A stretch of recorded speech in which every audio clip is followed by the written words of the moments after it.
And away we go.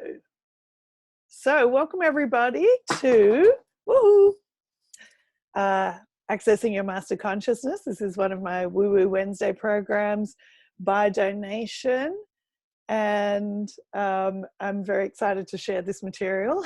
I'm having a couple of little technical hiccups, probably because it's powerful information. And so, as usual, whenever something really powerful is happening, there's always some kind of like crazy resistance that starts coming up, even for me.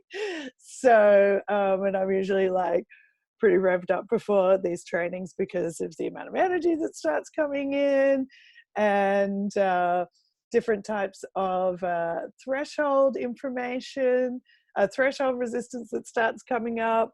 An obvious one being that I sent out the wrong information. So if people are listening on the, if you can't see the video, please check your emails to receive the correct Zoom video, but I am going to keep the audio going on the other conference call line.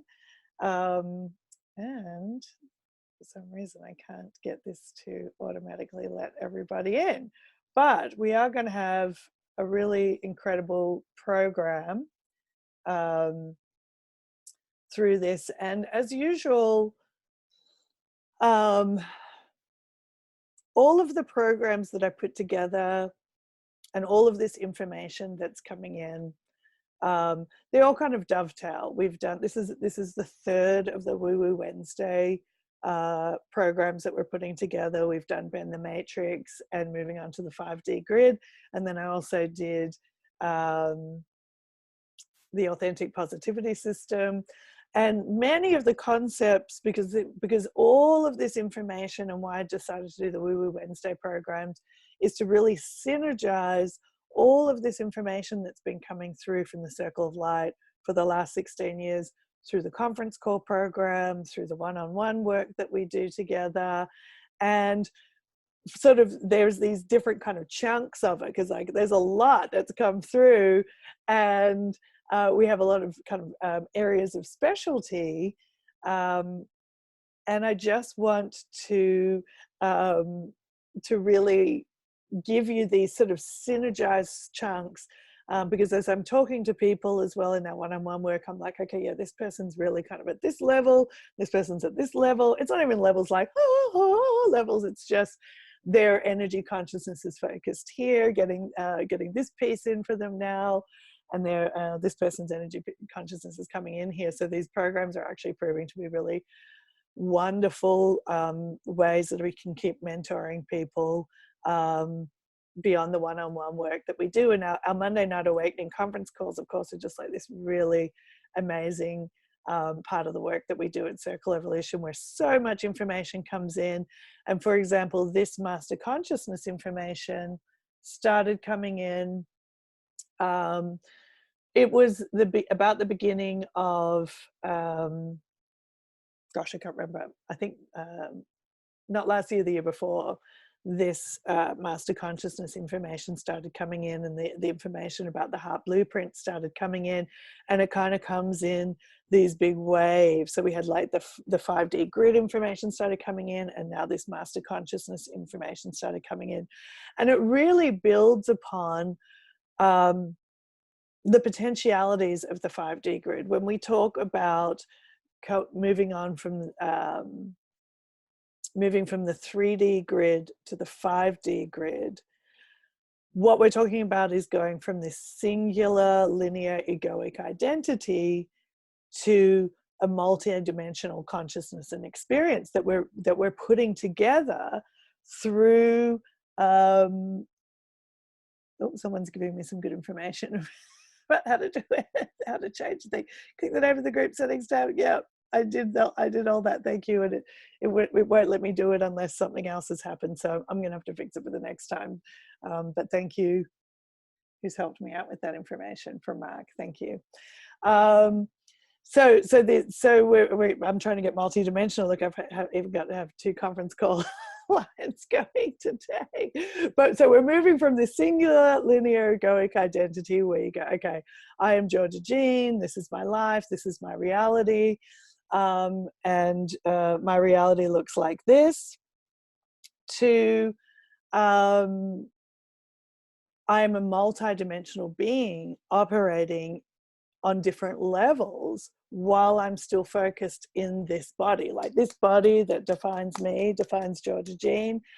You know, 3D system, it was like everything that's inside this body is me. 5D system is, yeah, I am this body, but there's a lot more that I can access that's beyond this body and beyond the 5 physical senses that my body has that puts my reality together. So the multi-dimensional framework has sort of opened up all these abilities and and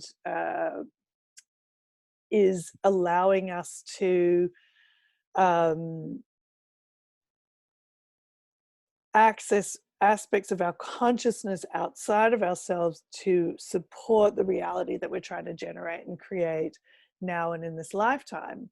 But accessing the master consciousness, the thing is, it's in many ways, it's easy to access the master consciousness in the sense that people have sort of surrendered to something bigger than themselves for a long time, whether you call that God or source or the universe or just a greater faith or belief in something. A practice of surrendering to something bigger than us is a pretty sort of substantial part of, you know, of spiritual reality, because it's recognizing that, you know, beyond my limitation, with an ego, there is a force that's greater than me. But what we're really going to go into in this training is that, you know, what's the nuts and bolts of really doing that, and what is that master consciousness? What is that greater force, and how to develop a really powerful discernment for when we are in a state of beingness that blocks the master consciousness from being able to like do its thing.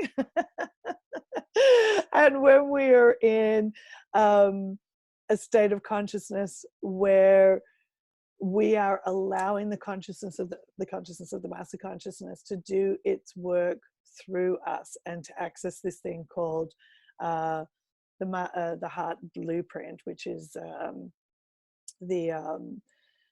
it's kind of the architectural map that our expanded consciousness has created for us, that's already seated in, you know, the most, you know, awesome kind of reality that we could want. And because we incarnated in this lifetime with a in a 3D, you know, singular egoic identity framework, with a strong ego whose job it is to like keep all of that expanded consciousness out, we're really going through a big transitional shift to learn how to do this and to have awareness of this. And then through doing this, also bring in a powerful energy that's actually here to support the evolution of the planet, because accessing the master consciousness is, it's about us, but it's about how we're actually shifting planetary consciousness. Like if we were just all here incarnated in this lifetime to, you know, like do our thing, like I'm, you know, I'm a farmer and I want to farm potatoes, or I'm a painter and I want to paint, or I'm a whatever, musician or an architect, whoever you are, if we were just in this lifetime to just sort of participate in the experiment of a singular linear egoic identity here to just do that life, you know, that lifetime thing, we probably wouldn't need to have such a great understanding of what accessing the master consciousness is, and to actually participate very you know, very viscerally in this experience and utilize this power. And it is here to do this work for uplifting the planet. That's why we're calling on something so big. And in the library, for those people who are on the conference, on our conference call line, our Monday Night Awakening calls or who subscribe to the libraries, we have these folders in the downloadable library where when this first information came through, there was a group of about 12 people on that call group, where we actually had a Wednesday night master group. And we did all of these big planetary purifications through accessing the master consciousness in order to do this big evolutionary work on the planet. And those recordings are in the library now, and they're really, really powerful. And a lot of the themes that are really coming through this, the whole journey of like COVID and the pandemic and this kind of global shutdown that we're going through, many of the themes that have been coming up through the mayhem over the last couple of years are present in those recordings. And if you feel that call to do more planetary work, planetary shift work, then if you have access to the libraries, which is another aspect of the Circle Evolution package that kind of dovetails into this work, there are just recordings on almost every theme that comes up in humanity. That's something that we're trying to shift, right? Like domination, control, oppression, personality disorders, addiction, polarity, the illusion of separation. We did all these massive purifications. And what that has done with that group and everybody who listens to those recordings and all the energy that we brought in and all the other people and teachers on the planet who are participating in this evolutionary shift work, is that we've been purifying the energy out of the old 3D singular egoic body mind system creative reality, pulling energy, divesting energy out of that reality to build the 5D grid structure so more people can come on it. And then as more people are coming on it, having this ability to access our own multidimensional nature and more of the power of the master consciousness, which is essentially the intelligence of God. But I'll get into sort of what is this master consciousness thing and everything a little bit more. I just wanted to kind of give you an intro. But if you're interested in you know, any different elements of those other concepts, like what is moving on from the 3D grid to the 5D grid, what is that? You know, that boot camp's about that.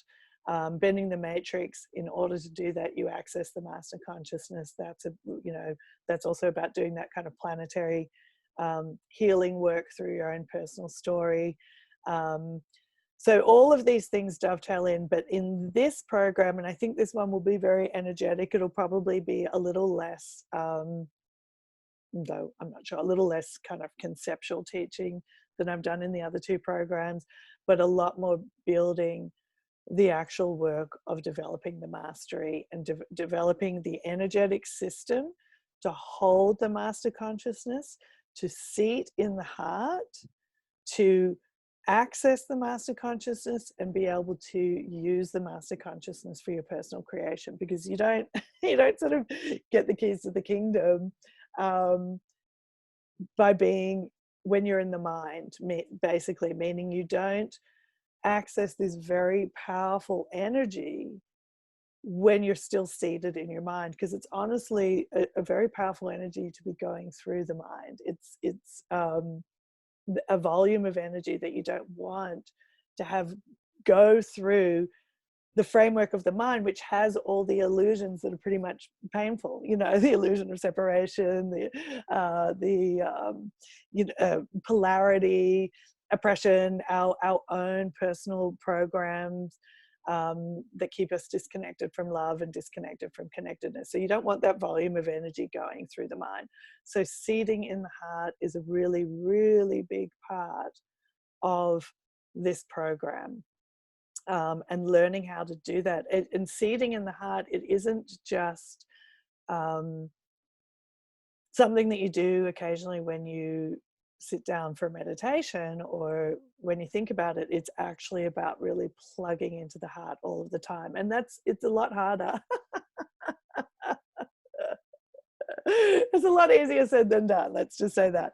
But it's part of the, the transition that we're going through right now, and we have time to learn this as we're building our ability to access the master consciousness and that sort of volume of energy that is available. We're going through this transition, and we get smacks on the wrist as we're pulling in more energy, but we're still seated in our mind.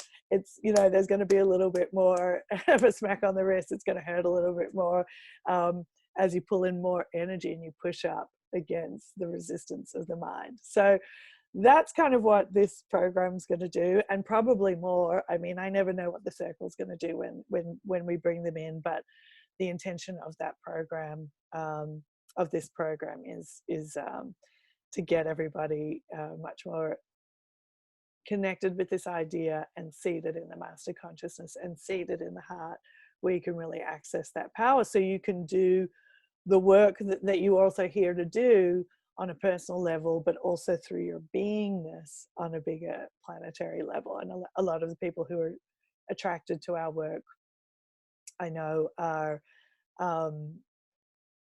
have intentions to help the evolutionary shift of the planet, or to help other people, or to do something that is serving the planet in a bigger way, or that is creatively serving the planet in a bigger way. So before I get into the more of the breaking down the teachings, I just want to say again to the people who are on the usual Monday Night Awakening conference call, the old information, if you didn't get the correction email and to get onto the Zoom call, you can listen to this call through the conference call, but you won't be able to participate or ask any questions, because I won't be unmuting that line. So you can listen to it. You won't be able to watch the video through it. If you want to participate at all, or if you want to watch the video for this call at all, please just get on the Zoom call, go to your emails and look for the last correction. Hey, it's Mercury retrograde email, and get on this call as we start the teaching. So let's start with breaking down three very basic aspects of what it's almost like first level multidimensionality in a sense. To realize that you're here in this body, you're operating through this system and through this creative reality, as this one person, Georgia, but within that framework, you have access to three big aspects of your consciousness. And that this is just for the sake of this, you have access to a lot of aspects of your consciousness, but for the sake of this training, we're going to be talking very much about these three aspects. The first one is the little me, and that essentially is our ego, our ego personality. That is the me that is Georgia Jean, the me that is you, that is conditioned. You're born as this person, you're conditioned through your childhood, you psychologically identify with the thoughts and the feelings that you have. And for the most part, you really buy into and believe, until you start to awaken more, that this is who you are and this is what reality is. So the little me experience is also what I think and feel internally, this body, and what I kind of directly experience, like the reality that I'm in, the storylines that I'm in. Little me has roommates, little me is married, little me is is having a fight with their boss, little me is on a football team, little me, it's the personality.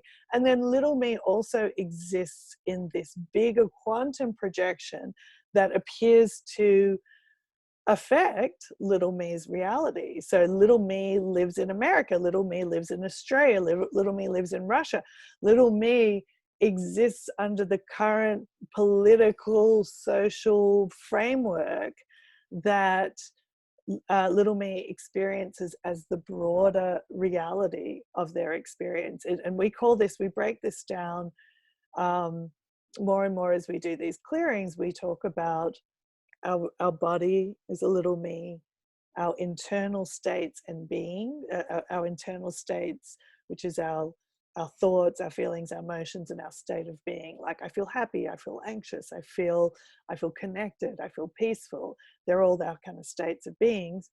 Our direct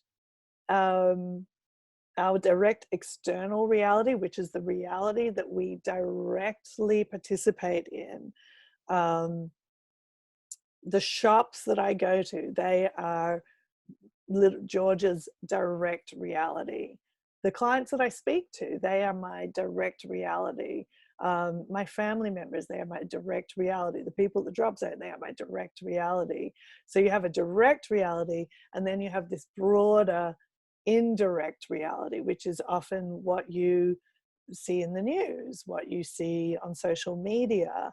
And it becomes really helpful to become aware that there are different levels of states of being that we're all existing in.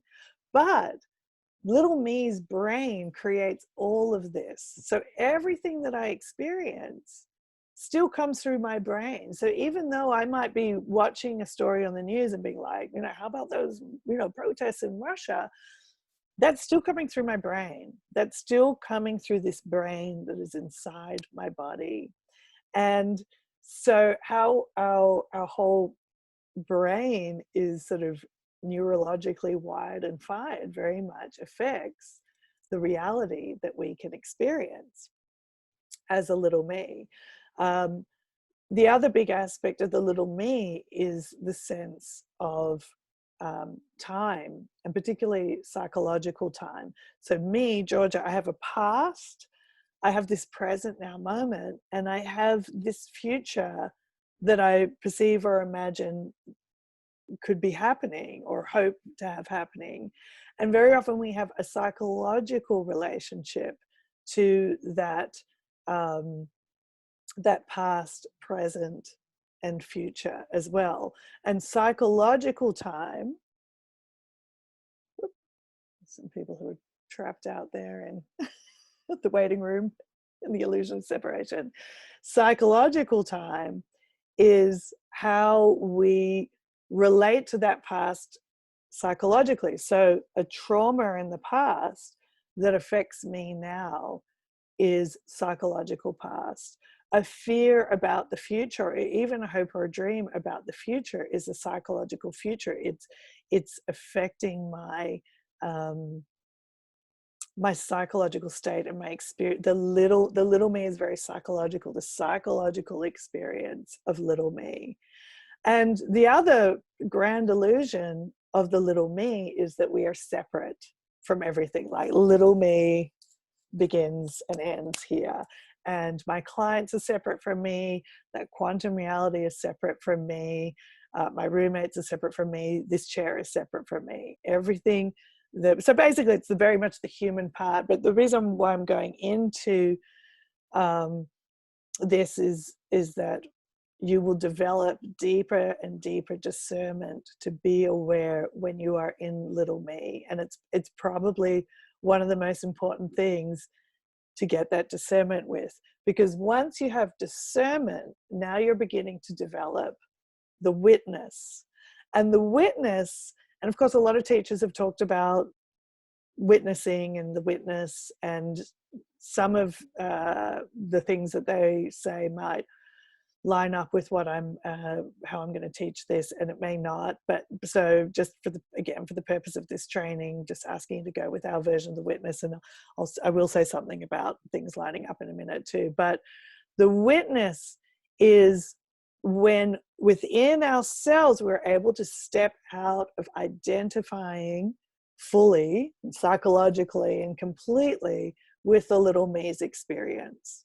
So it's when you're able to start going, oh my God, I'm so anxious and terrified that this thing is going to happen, and you realize that something that hasn't even happened yet, it's a future psychological prediction, is affecting your current linear state, your current now moment state.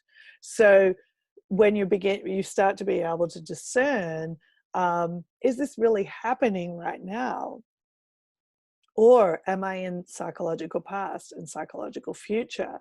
Is my perception of what somebody is saying to me or how they're saying it to me, is that what is really their experience, or what is happening? And you start to develop the witness, so you can move out of the sort of roller coaster. And again, I'm not saying this is easy. I do it all the time. You will do it. It's okay. There's reasons why. We'll actually also go through periods of really heavily identifying with the little me, but it isn't for the reasons why we think we're in the little me. It's more to do with energy and an opportunity. So as we develop the witness, we can start to become aware that instead of trying to control our whole reality from the limitation of the witness, we can observe that something is bigger than that, and then begin this process of surrender. So there will be times, and that is surrendering to the master consciousness, and I'll explain what the master consciousness is in a little bit as well. But the point of the witness is to kind of talk about slow the wild ponies, and the wild ponies and the little me, to rein them in and to become a witness, and then to start to use the tools and the things that you have available to transcend the psychology of the little me and the limitation of the little me, the limitation that's going on internally, and then ultimately the limitation that is going on creatively with your reality. And I talk about some of the things that the teaching with the circle that I've done, which is like, and I talk about this in Bend the Matrix, like landing my consciousness in the reality where my football team won the grand final for the first time in 37 years, kind of against odds, right? So, and that's through developing the witness, so you can stop trying to fix things from the little me and go to this higher level of consciousness, or to the tools that you have available, the witness level, to get past the illusion that's created by the singular egoic identity, and to move on to much cooler stuff. And that brings us to the master consciousness. What is this? And it's funny because I've been writing about being awakening masters for years. There's a set of blogs that I wrote that started to come into my awareness around 2012, 2013, this understanding of working with planetary templates, accessing a broader consciousness. And it's a term that I just started to use, but then when this master consciousness information started coming through, it was specifically used by the circle as well to describe this experience that we're also going through right now. So what is the master consciousness? I mean, there's a couple of ways to experience your master consciousness, but on a basic level, when you're able to move into the witness and stop identifying with the little me and all the stories and everything like that, and to start to think about consciousness, and when you start to move beyond the illusion of separation and you start to take total accountability for your creation,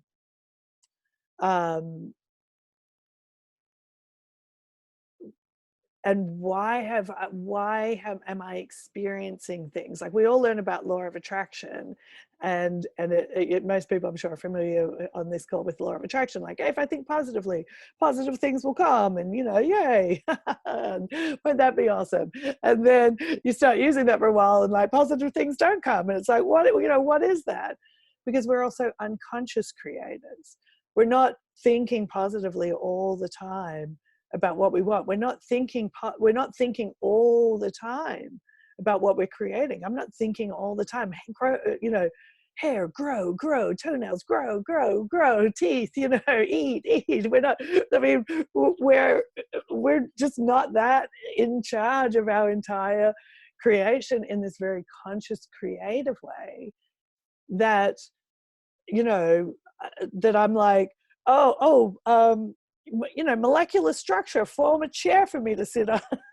You know, through this conference call, you know, like, you know, cosmic consciousness, create Zoom so I can hold a conference call. We're not thinking about all of this creation all the time. So what is thinking that? Because as we dissolve the illusion of separation, I'm like, this chair is part of my manifestation. How is it here? How is it here? How is Zoom here? How are you guys over there on Zoom or listening on the conference call? How is this all happening? There is a consciousness that is creating that. And it's creating our entire bigger picture of reality. It's creating Foodland. Just give a plug for my local supermarket, Foodland down the street. It's creating everybody who built the organization Zoom. It's creating all this other stuff that we're utilizing for our experience. So am I manifesting everything? Yeah, but not from little me. Little me is not that good. that it can be, you know, consciously creating all of this stuff all the time. And this is where it sort of, you know, gives us a little bit of breathing space about our capacity as manifestors to go, oh, like, instead of being hard upon ourselves when something's not going our way, to be like, well, why am I manifesting this? I must be a really, you know, beep, beep, beep manifester. It's acknowledging that there is a broader intelligence creating more than what we see, because and so we talk about the all consciousness. It's the consciousness of everything. And again, as you start to dissolve the illusion of separation that is an innate part of the little me, which is I'm a singular linear egoic identity and everything I am and can do begins and ends here, and go, I'm actually part of the all. And you can call that God, you can call that source, you can call that whatever you want. And within that all, there is an intelligence that is actually creating everything that you perceive and experience. That's the best way to start to understand what the master consciousness, and why I say the brain of God. It's kind of a bit charged, you know, to say God, and, you know, I understand that, but I feel like it kind of sums up the idea. Personally, I like to talk about the all consciousness, because it doesn't, you know, it doesn't trigger as many, like, you know, religious buttons for people who've had a tough run. Maybe you get to get some Catholic guilt or whatever. But the all consciousness, people don't always quite gather that. So the master consciousness is really the intelligence of all consciousness. It's creating everything. It's the brains behind the actual creation. It's the brains behind what actually makes this chair separate from me. And if I am experiencing a creative reality and I'm part of creation, my master consciousness is actually what's creating most of what I'm experiencing. And then little me is like trying to push its way around within that, you know, like whatever, trying to be a better skydiver, or trying to, like, whatever our little me's personal goals and dreams are. And the circle gave the name Little Me, and when they described it, they said little me, and it's really also important to understand this, because it's all consciousness, and we don't have a hierarchy of what is better than than something else.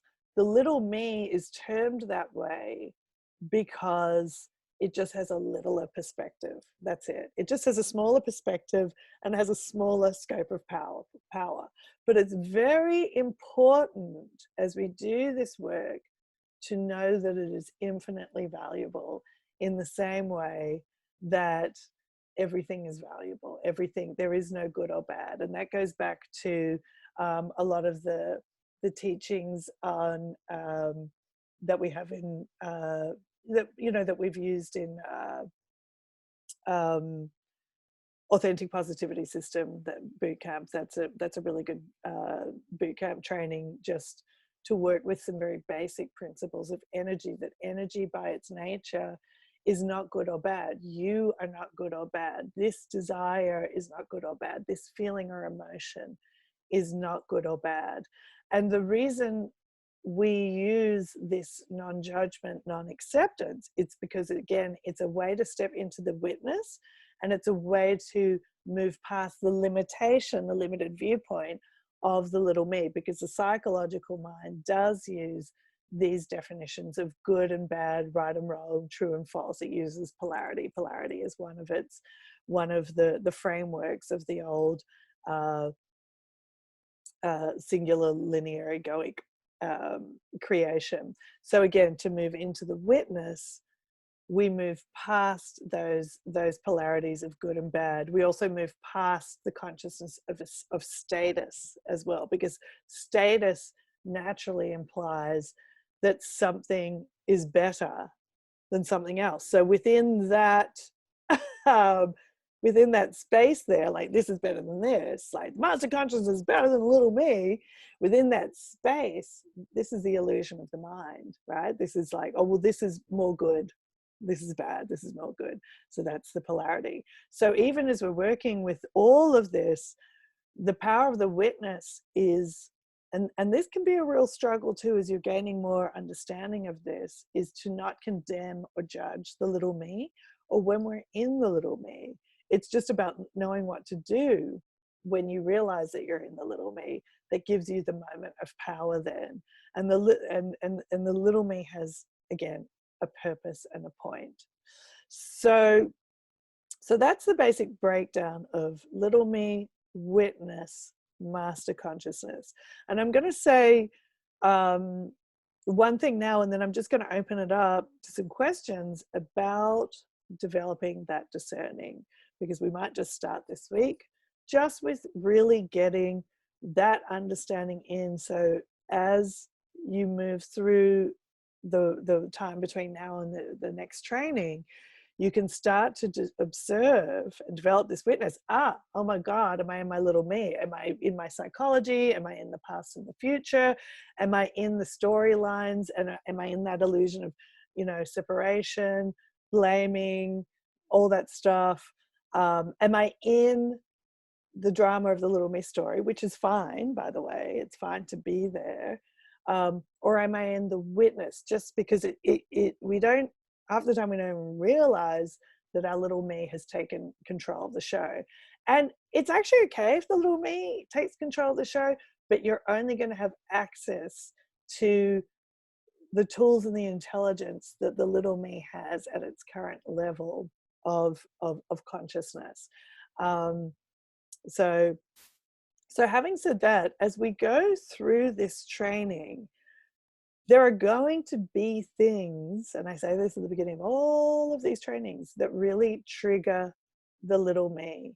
Because even as wise, as evolved, as spiritually advanced that you are, as not advanced as you are,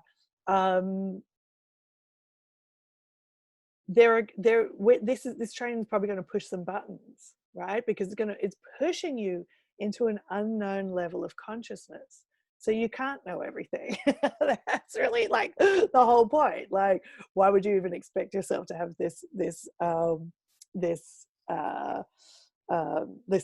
expectation of yourself? We can only know, right, the level of consciousness that we're at, right? It doesn't matter if you've done a ton of trainings, you still only know that level of consciousness that you're at. you're living in that level of, and it could be a very evolved level of consciousness. You know, you could have learned nonviolent communication. You could have learned, you know, you could be using the love and acceptance tools. You could have learned how to bend the matrix, you know, theoretically and stuff like that.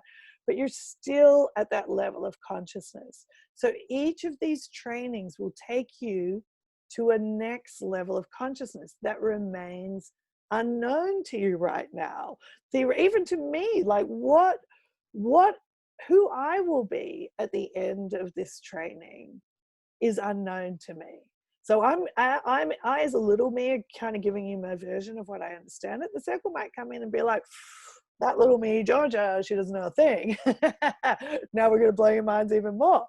So everything that you have learned to get to this point has brought you here, and that is rad.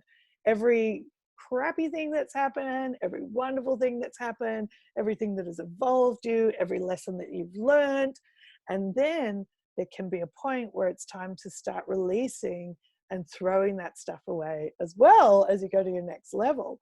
But you don't even have to decide about what you're going to throw away, what is right or wrong, what is true or false, what I am saying, what the circle is saying.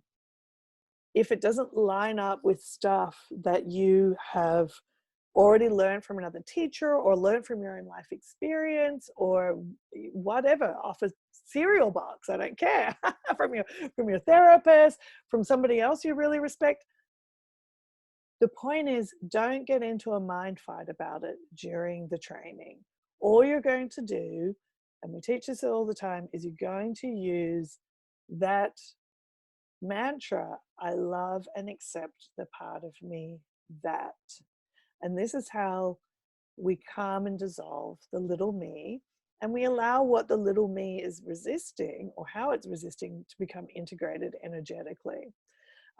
Because things may start triggering. And you know, like one of the great ways the little me will keep control of the show, because it wants to, and I'll get into a little bit more of that later, why it's trying to do that, is it'll start fighting. You know, it'll start a mind fight up. That's little me's behavior, to start to generate conflict and be like, well, this chick says this, and you know, like, you know, whoever, Father so-and-so, or my psychiatrist, or my therapist, or my mindfulness teacher said this, and like, do you think she's right? Do you think he's right? Do you think they're right? Do you think Abraham's right? Do you think, you know, now we're in the little me. We're in the mind. We're in the conflict of the mind. Conflict is one of the big indicators that we're in little me. Little me has conflict internally and externally. So if you, as we're working together through this program, if you start to feel conflict arising, if you start to feel pressure or tension in your body, if you start to feel emotional, all of these things, don't get into a fight with it. You're just going to start to use that love and acceptance, which is to say, I love and accept the part of me that. I love and accept the part of me that doesn't believe what this chick is saying. You know, I love and accept the part of me that's feeling really anxious about what I just heard, or I love and accept the part of me that's making my throat hurt a lot right now. Because all of those are sort of act outs of the little me, trying to keep control, basically, and keep you where it wants, here in the mind. Because the way you access the master consciousness is through the heart, and it takes a lot of trust building and softening work to actually move that power center from the mind and to the heart. So having said that, I think what I want to do now is just take a few moments and see if you guys have any questions about this stuff, what I've covered so far. If you want, you can type them into the chat. I'm going to just remind the people who are on the conference call line, if there's still people on the conference call line, that isn't a Zoom line, that if you want to ask questions and be interactive, you need to go check your emails and look for the one that says correction, correction, correction, because I was a little me stuff up today, and I love and accept the part of me that messed that one up. And come on over to the Zoom call where you can start to participate more directly. So, any questions? You need to unmute yourself. I've got a message here. Okay.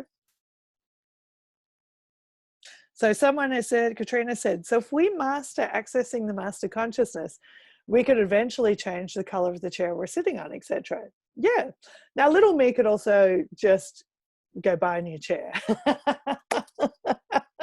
Right. But for example, little me might be like, well, I can't afford a new chair. I've got to, you know, go with this gray chair. My brother jokes that this is my business class chair. I've covered it with this beautiful scarf somebody sent me, but it looks like a business class airline chair. Yeah, you can, that's really the idea of really moving into multidimensionality. Now, for you to experience your chair differently, how important is that to you, that you're really going to do the work to change your perception of the chair that you're sitting on? Because there's ways that you could do that. You could, like I said, you can just buy a new chair within the power of the little me, if you really didn't like the chair. But a situation at work, for example, where you're in a heavy conflict with somebody at work, and you've tried to sort it out from a little me perspective, that is where accessing the master consciousness and working from this framework is you're probably going to use that more likely in a situation where you're really experiencing a lot of charge, because you have that more of a motivation to use it. So yes. Hi, Georgia. So this is from Janessa. So grateful for this teaching and community. Question: how do we love and not resist the little me while not getting drawn in? Isn't trying to bypass it a kind of resistance? Awesome question, Janessa. Yes, at times it really can feel like resistance, but you're always, okay, this is a really great question. I'm actually just going to take a moment with this so I can give this in the best way possible. So when you observe and acknowledge the little me, now you are essentially not resisting it. This again is the power of the witness, right? Because you're very correct that resisting the little me is another way we stay in little me. And we have like this really amazing clearing, that integration that's been coming through in the last year or so, that actually works on the different aspects of the egoic mind that create the framework of resistance, which brings, you know, our reality into a sort of you know, into the picture that it is. So if you think about your whole reality is like a movie, and you're inside that movie, you're a character in that movie, and the projector is what is projecting and creating that movie. I was very naughty and didn't get my my little whiteboard ready, and I'd be drawing some of my bad pictures right now if I had my whiteboard with me. I was Mercury retrograde, too frazzled to get it. Have it in here? No. Next time, next class. So again, that's where the witness starts to be with the little me and use the love and acceptance.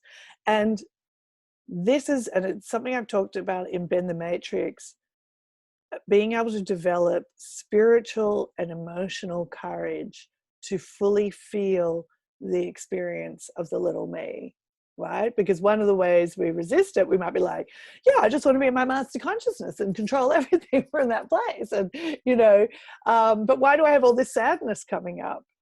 Because the sadness that is part of the little me psychology, is energy.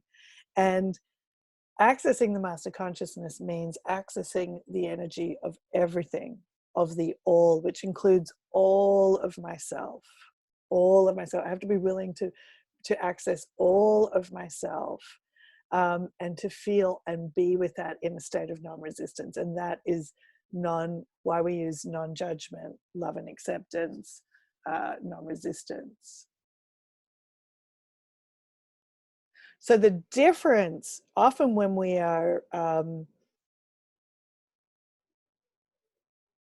often when we're caught in the little me's energy, is actually when we're drawn in. Often when we stop and we allow ourselves to fully experience the little me, the charge of the little me releases, and the love and acceptance work does that. And I, as part of the message, as part of the group, as part of your tools that you have, I've sent everybody the core circle evolution love and acceptance exercise, because it's a really good way to start this practice. And I highly recommend for this training and for all life forevermore until no longer need it, but particularly while we go through this training, because the little me will probably flare up a lot during this training, and it's something to be aware of, that you use that love and acceptance exercise that I sent out as a morning practice or a daily practice, like to sit down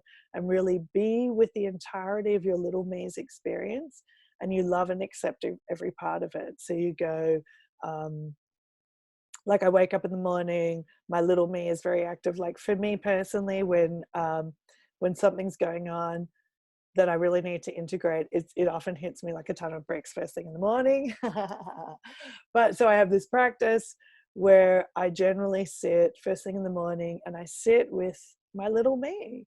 And the little me has all the thoughts and the feelings and the conflict and the sadness and the I'm mad at that person and all of that stuff going on. And I sit with each part of the little me that is arising and I write it out. So the first part, and authentic positivity system really goes into this as well if you want to get into this essential bit more. But the first thing I do is I sit with myself. I love and accept the part of me that's feeling really frazzled, that I sent out the wrong information, right? I love and accept the part of me that was too busy to get it together to send out the correct information until someone showed me. I love and accept the part of me that, whatever it is, every thought, feeling, I love and accept the part of me that feels really tired. I love and accept the part of me that feels resentful. I love and accept the part of me that doesn't feel prepared. And then the second part of that is that you look at your what you're experiencing in your external reality, and you love and accept the part of yourself that is that. So say if I go, oh, there's like a whole bunch of angry clients because I sent out the wrong information, right? So now I go, I love and accept the part of me that is angry. I love and accept the part of me that is my angry clients. I love and accept the part of me that is, and I'm just using that because this is what is coming up in little me's life right now. I love and accept the part of me that whatever it is, whatever I'm perceiving outside of myself, whatever I've projected onto somebody else, because part of moving into the all consciousness, again, total ownership. Everything is me. When I recognize the power that everything is me, when I take total accountability for that, then I can access the master consciousness through that experience. So if I go, this person is rejecting me, I love and accept the part of me that is rejecting myself. And then the third part is that you look at what you think, believe, or have been told or perceive other people are thinking about you. So I could go, well, there's people out there now who go, that Georgia Jean, she's an incompetent. So I'll go, instead of being like, I'm not incompetent, I was busy and defending from the little me, I'll just go, I love and accept the part of me that is incompetent. And this is how you begin to release resistance to the allness. Yes, so someone is just asked, and Rochelle, I'm not sure when you joined in on the call, but I did go through so her question is, so can you explain the little me and the witness difference? So Rochelle, can you just tell me if you got in on this call later?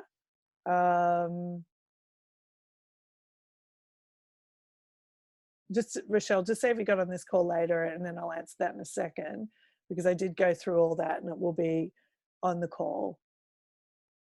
Yeah, on the call. So the first part of the call really breaks down what is a little me, what is the witness. So when you re-listen to the first part, it will go through that. Someone's written, if past trauma directly affects the little me, how do we get past the trauma to move forward and progress with observing the little me? Should we focus on trauma release to allow a quicker evolution? This is a great question. Part of the little me is the nervous system and the brain. And so trauma is really wired into the nervous system and into the brain. So yes, you are acknowledging that the little me has trauma, and you'll so there's really, so if I witness this question, I'm going to witness this question now. I'm going to use the witness now to witness this question. If somebody has had a trauma, if I step outside and I witness this, there is the person who's experienced the trauma, there's the nature of the trauma itself, there is the other people who are involved in the trauma. And I know, and this could be a really challenging point, and for some people who've experienced trauma, this is where you might really have to use the love and acceptance right now when we're talking about this. From the witness, from the all consciousness perspective, all of that is me. All of that is me. There is the me that's experienced it.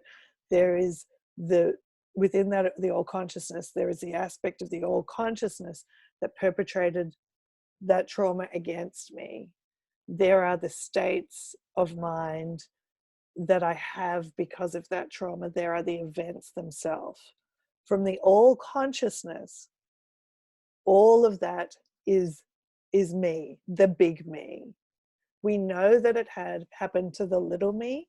We always have, this is why we always have love and compassion for the little me. We never go, well, you're just, that didn't happen to you, you're being victim or whatever.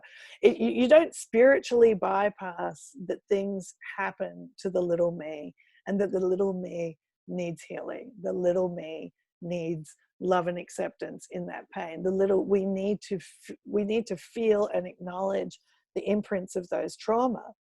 But as we're evolving past and through that, as we're growing through that, as we want to move past the place of staying in being victimized by the event and move into a greater level of power, we move into this more expanded level of consciousness, which is to say, but yes, I am all consciousness. I'm all powerful consciousness. And so I must have created all of that.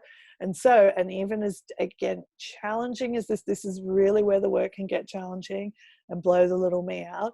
I'm going to love and accept the part of me that is all of the aspects of the trauma. That's a pretty powerful question to ask early, and I appreciate the person who's asked this question.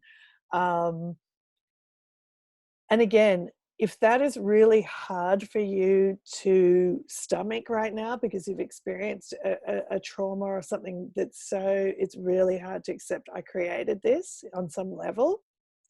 It's in creation of the all consciousness. And if I want to access the all consciousness, I love and accept the part of me that created that. I am part of the all consciousness. But use your, and you can, and if that's really like blowing things up for you, this is exactly when you're just going to go, I love and accept the part of me that is really confronted by that.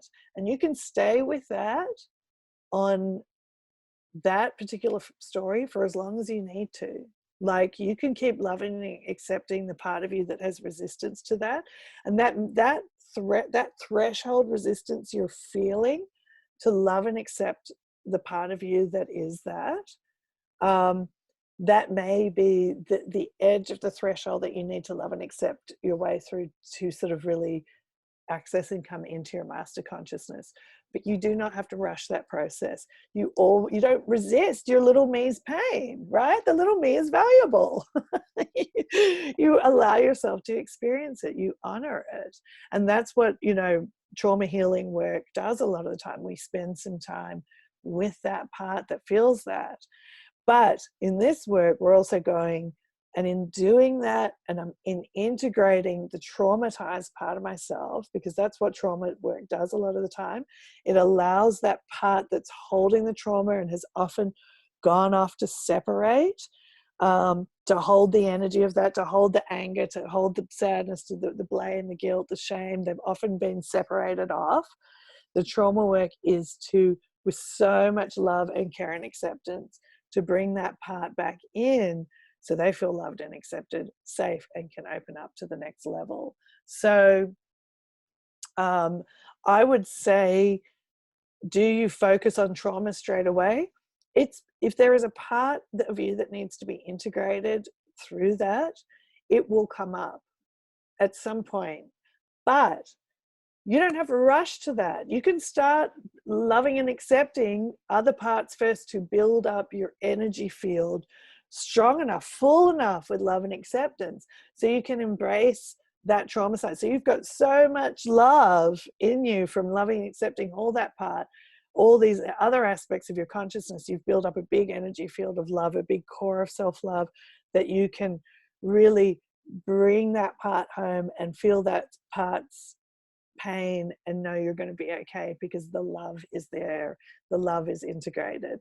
So I feel like as you go through this journey, you will become aware when it's time, and that is, this is where you do, it does require some spiritual emotional courage. All right, great. An example like of little me versus witness. Witness is me realizing while driving that I don't remember my driving for the last few minutes. I don't know for sure if I stopped at the last couple of stop signs during the time when I was not aware of my driving. I was in little me. Or you might have been in the oneness too. Oh, is that for a crazy idea? Yes, you might have actually been also just in a state of oneness, and you're allowing your automatic consciousness that knows how to drive a car to drive the car, because you might have been taking in the now moment of the beautiful scenery, for example, or a really amazing song. You might have really been in the now moment in another way, that you didn't need to be like, my hands are on the wheel, I am turning the wheel, this is turning the car. Now, if you're talking about when the ego has run away, yes, exactly. Often in, if you like dream analysis at all, when we dream of cars, it's often about the ego, and it's just taken us for a ride, basically. So, but if you're driving your car, so thank you for this metaphor, actually. So if you're driving your car, little me might be learning how to drive, for example. It's like, okay, I'm just learning how to drive. I don't know if I can do this. Like, key in the ignition. I'm really scared I'm going to hit something, right? It's learning to drive. You're using your mind, but it's got psychology around it. After a while, you learn how to drive. You know how to do that. It's part of your knowingness how to drive. So here's a moment where, because you know how to drive, you could be using drive time to be in the little me in another psychological way. You could be driving your car being like, that stupid cow, Marianne. Well, I don't want to use it that name. What the hell have we come up with a name? Like, that, yeah, stupid cow, like, whatever. We'll call her Big Toe. This is my little me voice. That stupid cow, Big Toe at work. She's really been like, run, and my, and something, you're crashing a car. It's when you're in the psychology, when you're in the psychology and you're driving a car, when you're in like oh my God, what's going to happen when I get to work? Or, oh my God, I can't believe he said that to me last night, you know, past and present, because your body's just automatically doing the driving.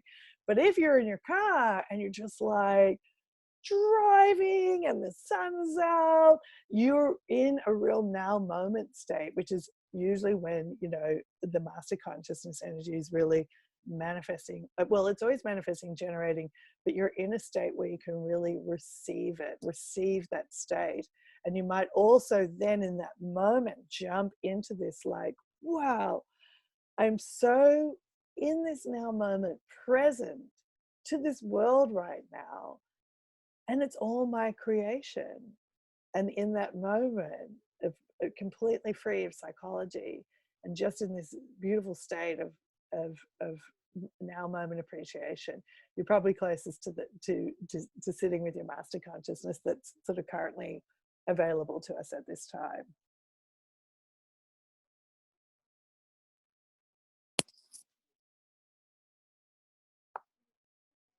This is such an awesome question. Thank you for all these amazing and awesome questions. How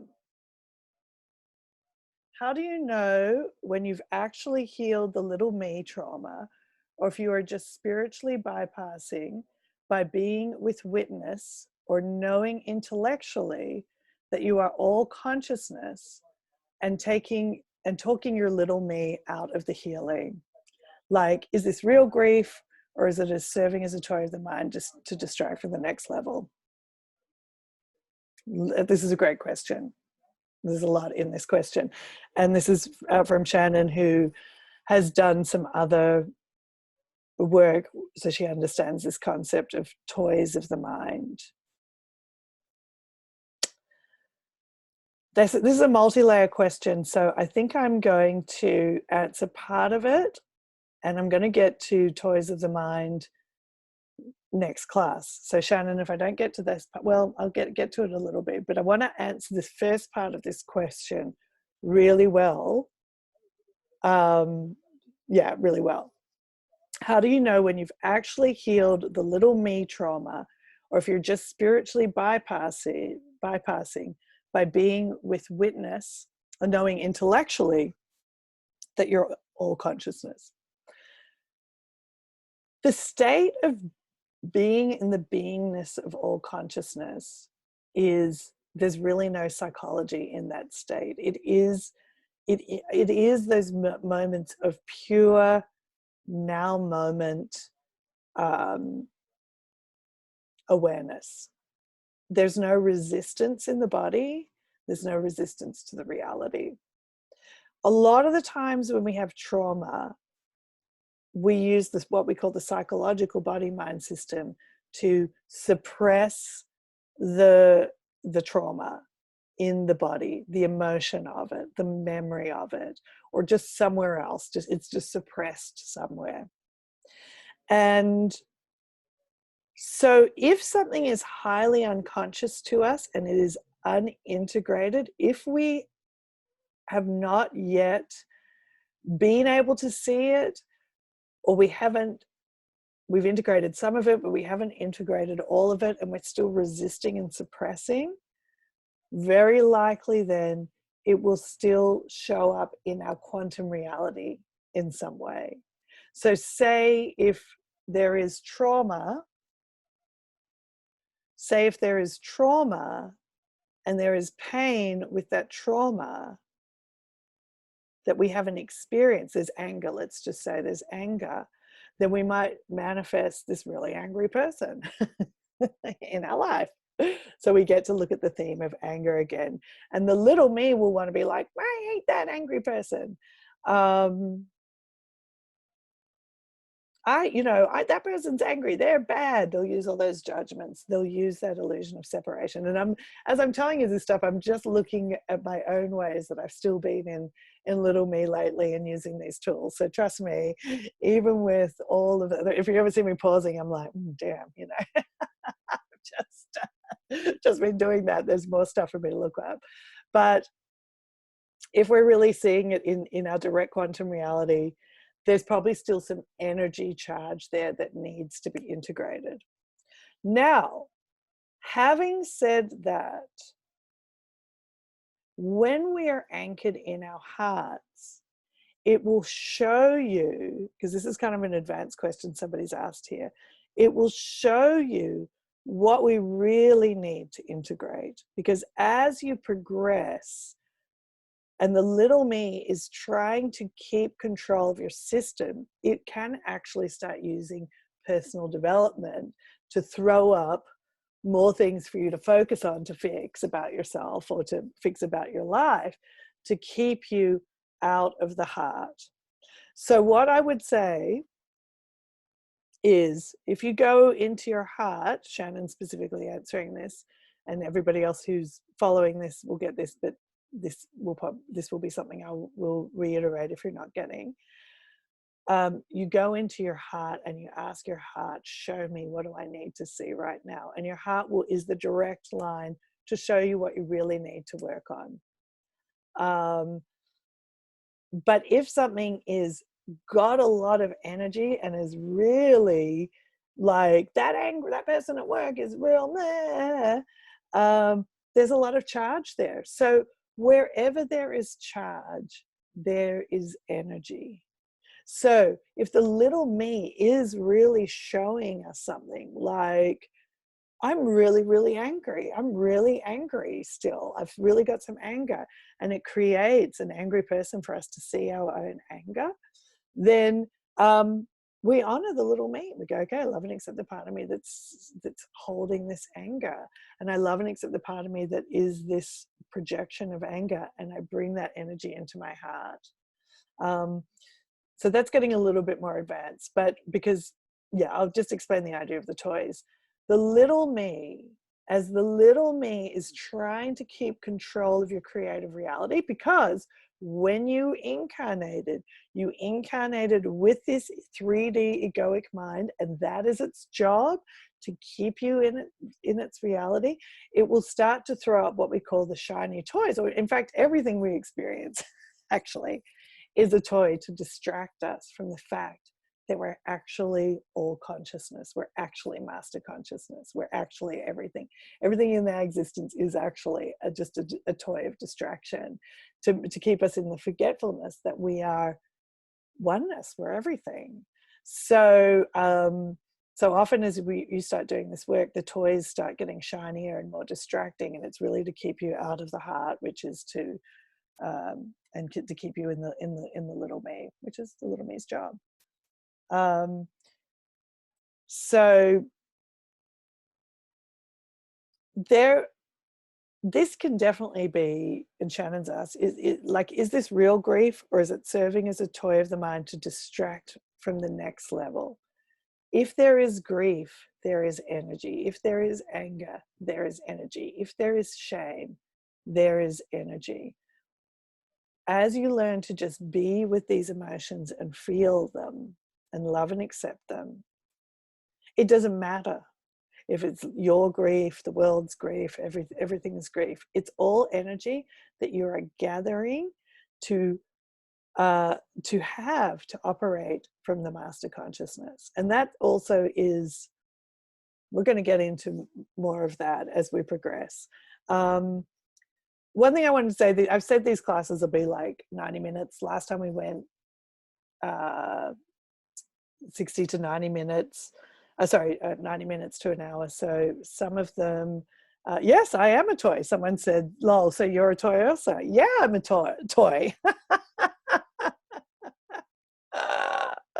I'm a toy. I'm distracting you from the fact that you are already master consciousness, while I am at the same time telling you that.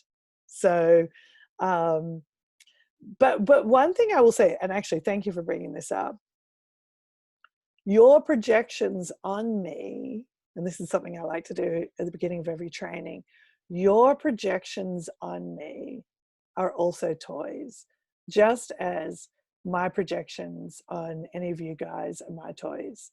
And so one thing I like to do at the beginning to be able to truly receive the consciousness and the intention of this training, which is not only coming from the words that I'm speaking, but it's coming from the energy of this crucible, this embodiment, this gateway that we've opened up together.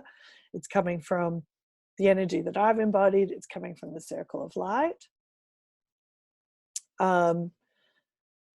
You're receiving all of this on multiple levels. You're receiving it with your mind, but you're also engaged in an energy exchange.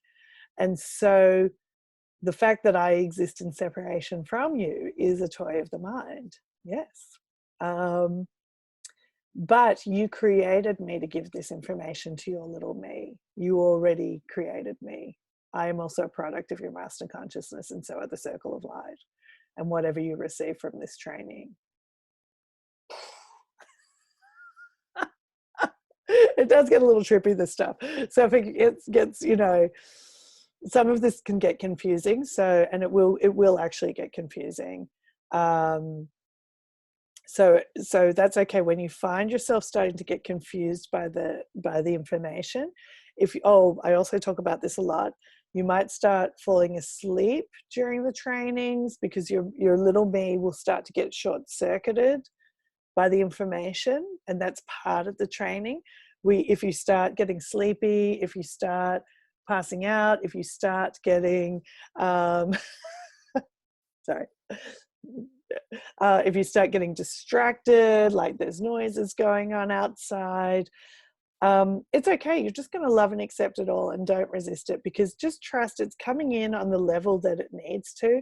And part of that mind getting knocked out, it actually needs to happen in order for it to be cracked, and letting more of your expanded consciousness, your master consciousness, to move in. Because particularly if you're already like a wise person, which many of you are, like something's still got to get cracked for more of this to come in, to become conscious to you, to become now part of your conscious knowingness. Woo, God, there's so much we're going to cover in this now, I'm starting to realize. Yes. Mark said, so you're a more useful toy than the impeachment trial. And it's funny you should say that, because I am, you know, you would think that I'm a more useful toy. But the impeachment trial itself, or any big story, and if you've studied Bend the Matrix at all, actually provides a lot of energy for you to see. So if you are drawn into any toy, it's still useful in the sense that there's a lot of energy in there. So we talk a lot about not getting too caught up in the stories, to focus on the themes and to love and accept them all, and to do the purification on the themes. So it's all energy. It's all energy. It's all consciousness. And when you know what to do with it, you get the game. So I think if you guys don't mind, I'm just going to bring in the circle for a little bit, to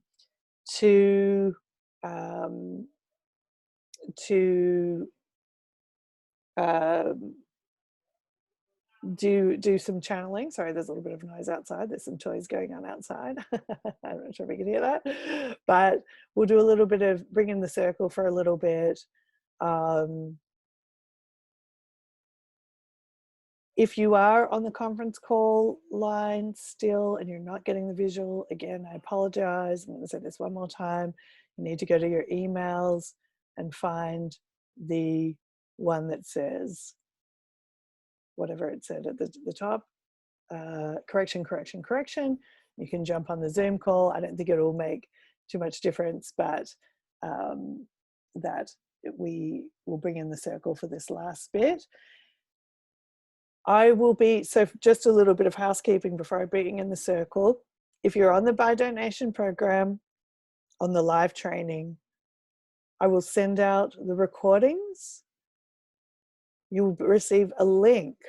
The link is active for 7 days. You have 7 days to download. You get both the audio and the visual. So please do it. I can't resend out the links later if you miss it. You've got 7 days. You'll get the emails. I promise I'll be good with housekeeping. If I mess up on that collectively, I will send it out again. But I'm really asking just to be mindful of my time as well, that I also will answer questions about this material in the trainings. And that's where I'll answer the questions about the material, unless if for some reason you're already in one of my programs and you have access to the Circle of Light Facebook group, then you can ask there. But if you are in the by donation system, and if you make your donation at any point up to $250, you can start asking questions in the Facebook group. So no questions about the material by email or text or WhatsApp or anything like that. Just in the classes, or if you have access to that group. And then when I answer it, then everybody can benefit from the answers. But honestly, for this training, I really prefer that you ask the questions in the training, in these webinars, because that way everybody who's in the training can actually get the benefit of those questions. So I guess if you do email me a question, I will answer it in the training. That's a better way of saying it. But please don't ask for personal answers or clarification. It's just it's a lot of time. I like to really answer things thoroughly and take the time to do it that way.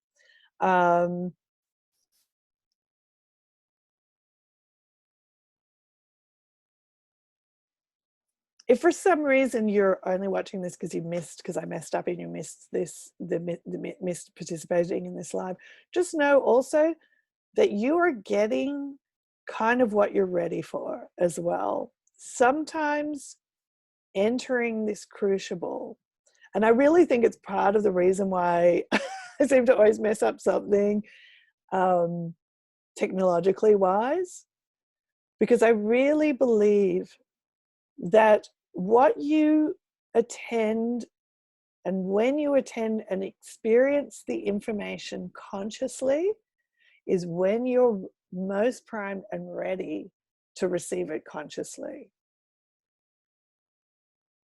You are in this crucible. You have chosen to participate in this program. You are already receiving this. You have already opened the gateway for this. You're already getting the frequencies of this. The circle of light is already working with you. And people's minds can get really upset when they miss the live stuff. And I get it. I totally understand it. And it's no excuse for my little me's, poor behavior. But what I have learned over time from working with clients and seeing when clients get upset or mad or frustrated about something, it's really because it is part of the unfolding. And some of the frequency, for example, in these first live trainings can be really strong. And the first week you're like, yeah, I'm going to sign up for Access Your Master Consciousness, like you might not be ready for it, but what you are ready for is these initial vibrational pumps that will already be happening. They'll be happening while you're sleeping. They'll be happening the minute you signed up for this. They started happening. So whenever you're receiving this material, whenever you're watching it, it was the right time for you to get this material consciously. And you'll watch this again, like 3 months down the track, you'll be like, what that crazy chick, what was she talking about? The master consciousness. I thought it was rubbish at the time. I couldn't get through the first class, thought it was all really stupid, whatever, because your little me was still resisting at that point. The pumping, the frequencies will happen first. Frequencies first, manifestation second. This, when you're watching this or when you're listening to this, this is the physicalized manifestation of what your consciousness has already been opening up to receive energetically, so it could go through your little me's egoic body mind system, go through your brain, go through your pineal gland. The signals have been going to your brain, so your brain can generate this experience you are having now with your physical senses. So something to be aware of. Okay, so awesome. All right, everybody, I think we will bring in the circle. So questions, as they come up during the week, save them. At the beginning of the classes, I like to answer questions that have been coming up. So save them.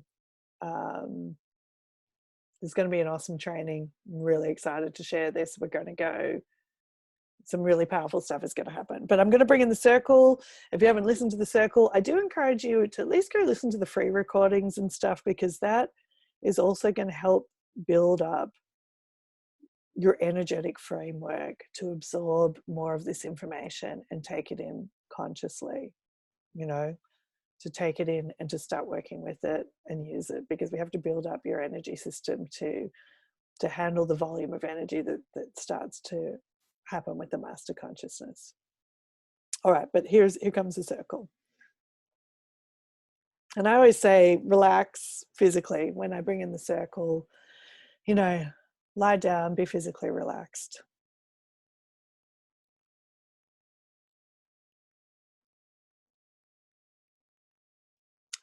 Hi, yes, indeed, dear ones, we are here and we are most delighted to make connection with you here on another magnificent day in your earth plane.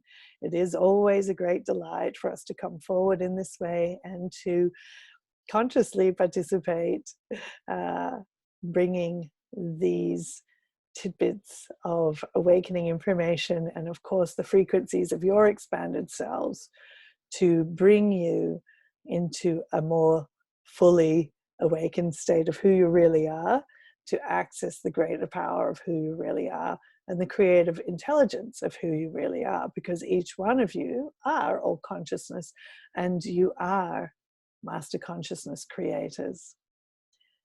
But there are some stages to come into being able to enjoy this experience in the most powerful way.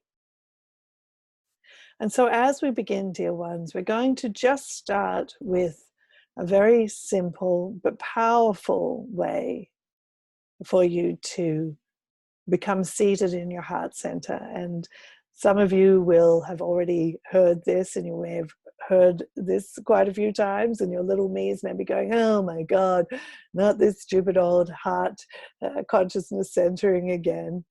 But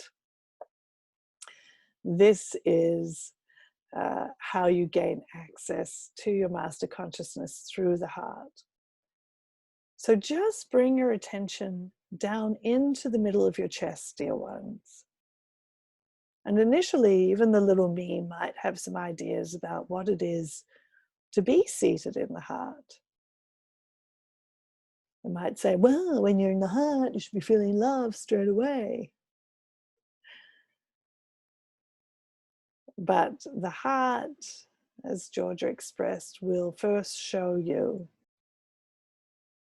what you need to become aware of, what needs to be integrated energetically in order for you to anchor more fully in your heart, to be more deeply seated in your heart all of the time, all of the time.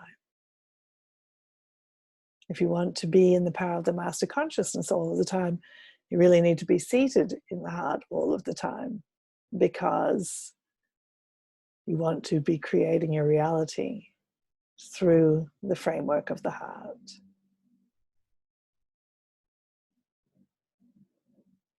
And a lot of people do learn about spirituality, and they can develop a wonderful intellectual understanding of spirituality. And those intellectual understandings of spirituality can be very helpful. Having that intellectual understanding, the difference between the little me, the witness, the master consciousness. This is something for your mind to understand. It is consciousness delineated in some way intellectually for your mind to understand. And it is given in this way for your mind to understand. So your mind can become an ally to this process. Because even as you move into your heart center, even as you generate reality from the heart and from the intelligence of the master consciousness, you will still move through your reality and execute the details of reality through your mind, through your brain. You're still going to see your reality, you're still going to experience it with your brain, and you're still going to use the skills of your brain and your body to execute what this reality is generating. You still have to send emails for a while, at least. You'll still have to start up the metaphorical and proverbial car of your life with your mind and your body as you are experiencing it in that now moment. But what you will become more free of is the psychology, is the psychological mind, is the distraction of the psychological mind that keeps you out of the most powerful moment there is to receive the master consciousness creation, which is the now moment, which is this moment, and this moment, and this moment, and this moment, and now this moment.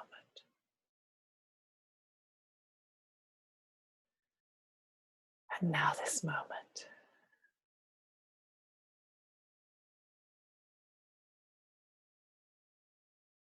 So as you bring your attention down into your heart center, also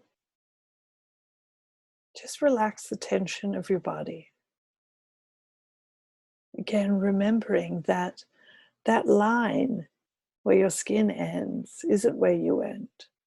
And if you are bracing against what is around you, you are resisting the all consciousness with that psychological, physical line.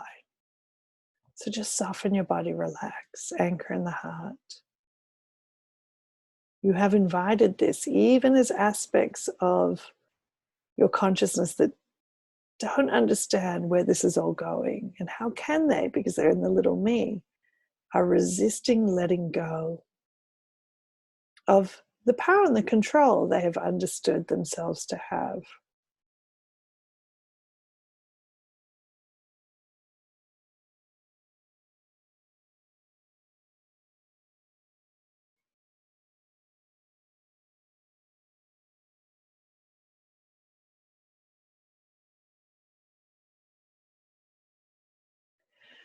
So as you're just holding your attention in your heart, a few different things may happen. You may find that you're able to hold your awareness there and it becomes more quiet and still.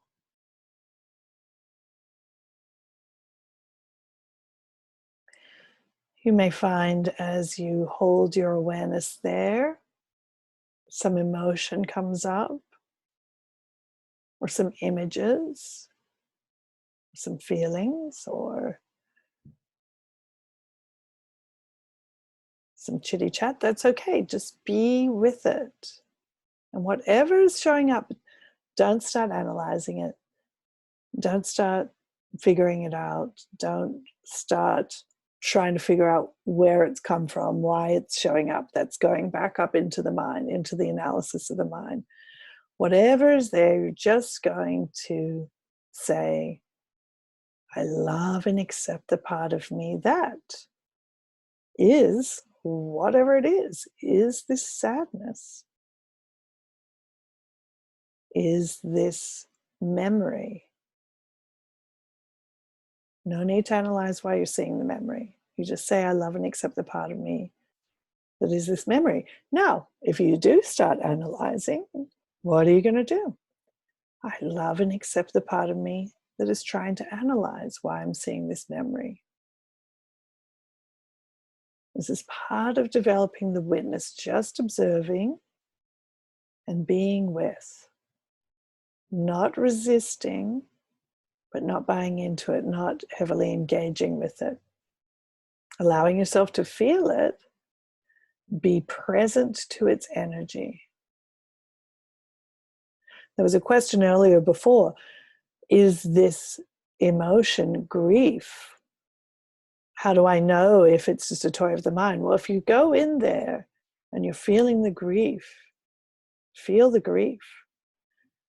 But if your mind starts saying, this grief is because so-and-so did this, now it's actually just distracting you into the psychology and into the storyline. So that's okay. What are you going to do? You're just going to love and accept the part of you that's doing that, that's going into that other zone, and just bring yourself back to the presence of what is then there after loving and accepting it. The grief may not even be there anymore. It might still be there. Be with it again.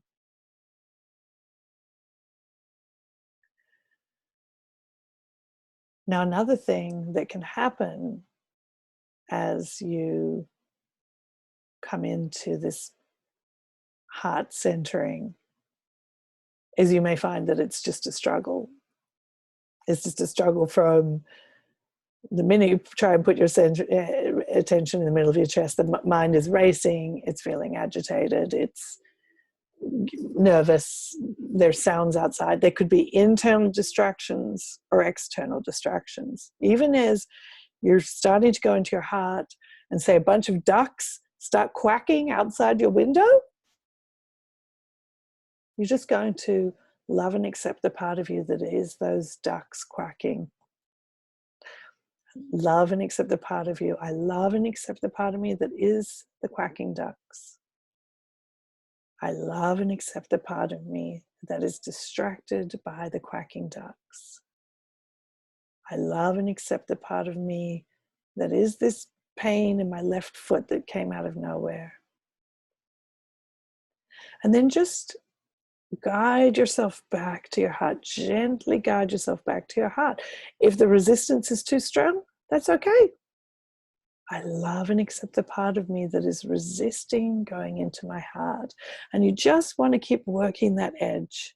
You're working that edge.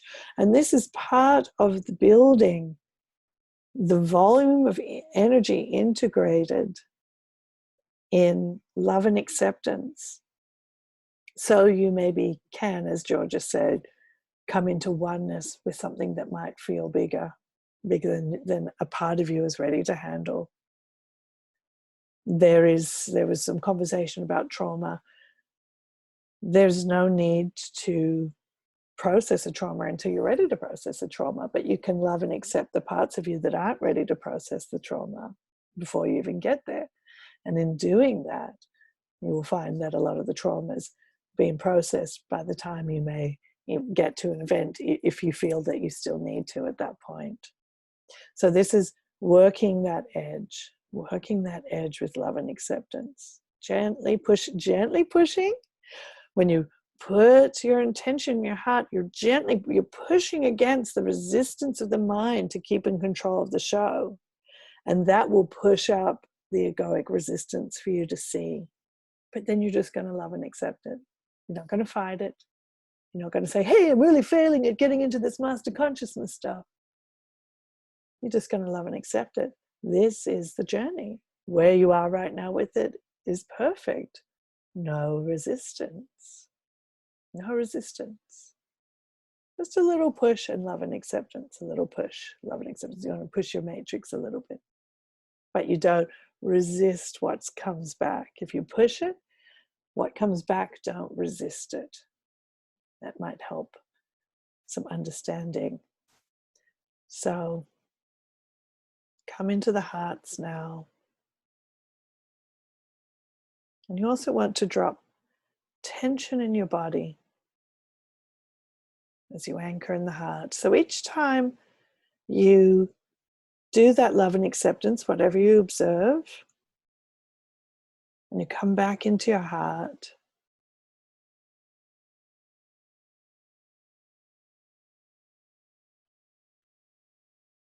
just release tension. And what this is also doing is it's giving feedback to your nervous system, which is a big part of the psychological body mind and the 3D mind, that it is safe to anchor in the heart, that it is safe to move into the reality of the heart.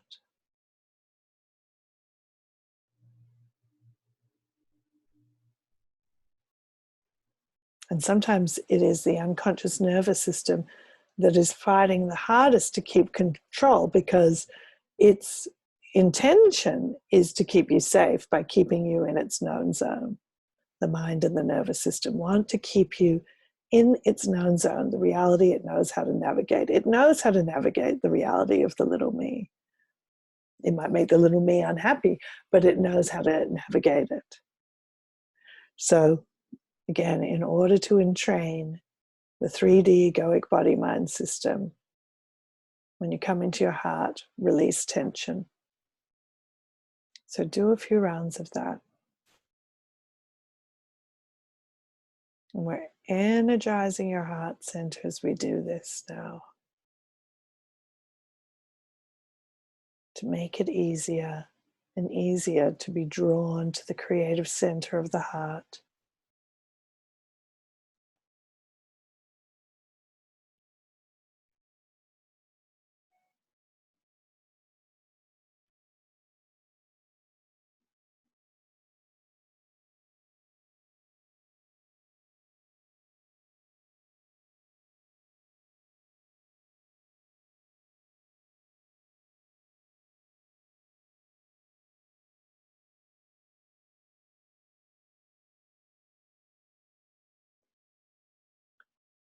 And if you're finding it easy to anchor in the heart, just keep looking for more micro releases of tension throughout the body, and dropping more deeply into the heart.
And now, dear ones, you want to also anchor in your now moment.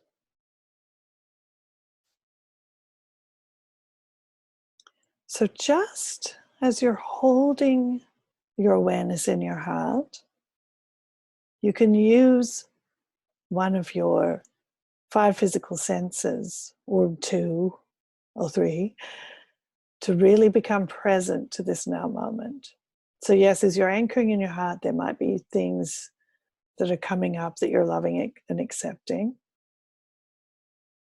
But you also want to have awareness of your now moment and practice this, because everything that you want to have manifest arrives in the now moment. So everything your master consciousness that is creating for you arrives in the now moment. Where there is psychological resistance, those things can't come through. So as you're anchoring in your heart,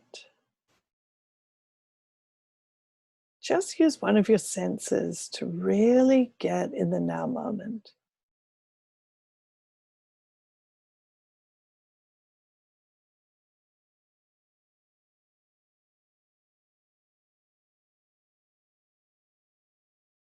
It could be really focusing on listening to sounds, or you could look at something and really just be here now, but you're still holding your attention down here more in your heart, in your chest area, than up in the head.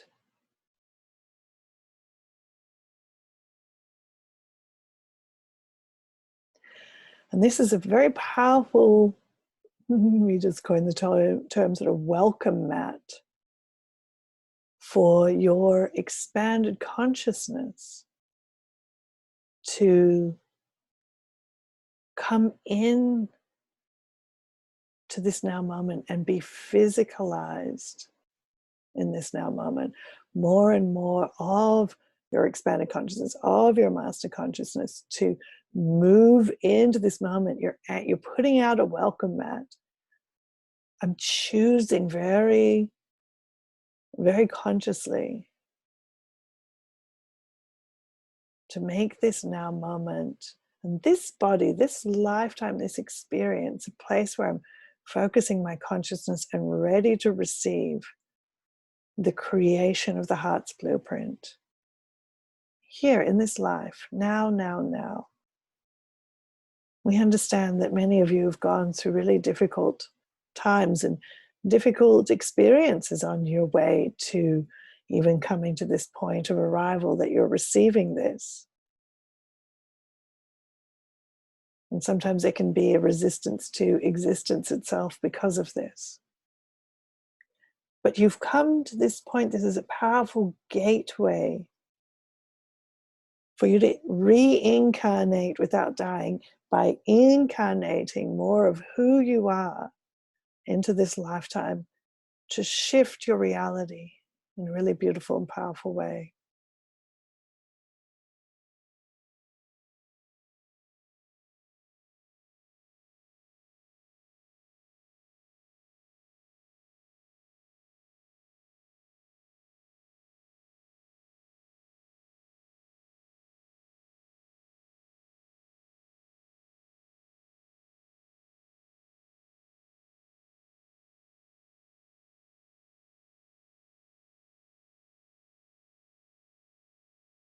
So just listen to the sounds or look at something, and you can pick the highest vibrational thing. You want to look around and be present without editorializing too much, or listening without getting again into psychology, like, oh my goodness, I need to tidy up this room, why haven't I done this, or those neighbors are so noisy with their jackhammer.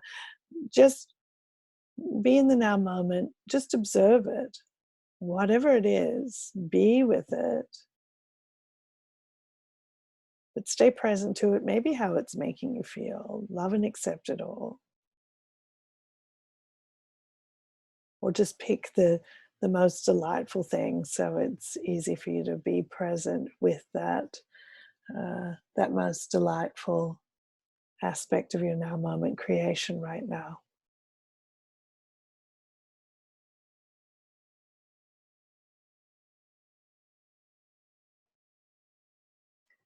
Release tension,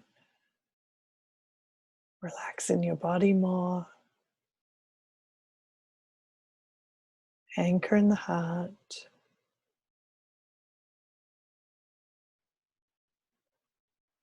Focus on the physical sense in the most delightful way.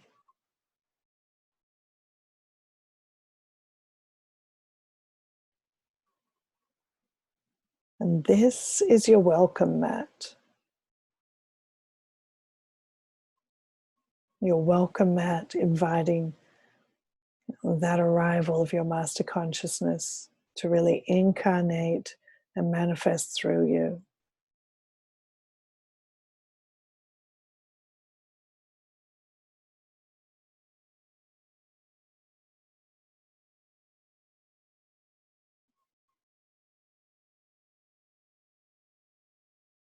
And if you've got some shiny toys really distracting you, some things that your mind are really agitating on, and it's hard for you to focus on the welcome mat, then this welcome mat has been rolled out to allow the energy and the consciousness of that shiny toy to be welcome into your heart. So just bring the energy of that shiny toy into your heart and welcome it. Let's be with it in this welcome mat. Allow yourself to be with it. Hold it in your heart.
Very good indeed, dear ones.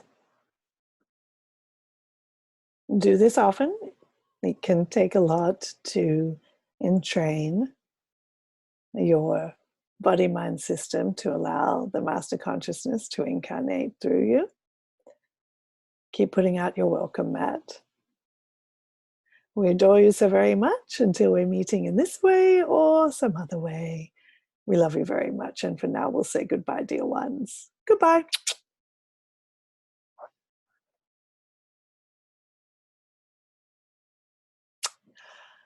All right, everybody. Ooh, I like that. That welcome mat feels good. So, thank you very much, everybody, for coming and joining us. Yeah, the welcome mat. I guess work on the welcome mat this week, and just developing some awareness of when you're in little me, witness, and as I say, the master consciousness space, which is really anchored in that welcome mat. That's a good term. That state, in the welcome mat state. Get your questions ready. Work with the love and acceptance exercise as well. Again, I recommend a morning practice with it. Even if you just do a page, it will take you into such deep states of meditation and into the welcome mat. Actually, it's a gateway to the welcome mat. It's the welcome mat to the welcome mat.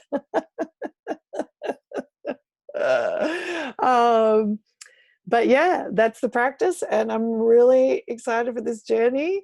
Um, yeah, awesome. Thanks very much, everybody. We'll see you next week. We will have a class.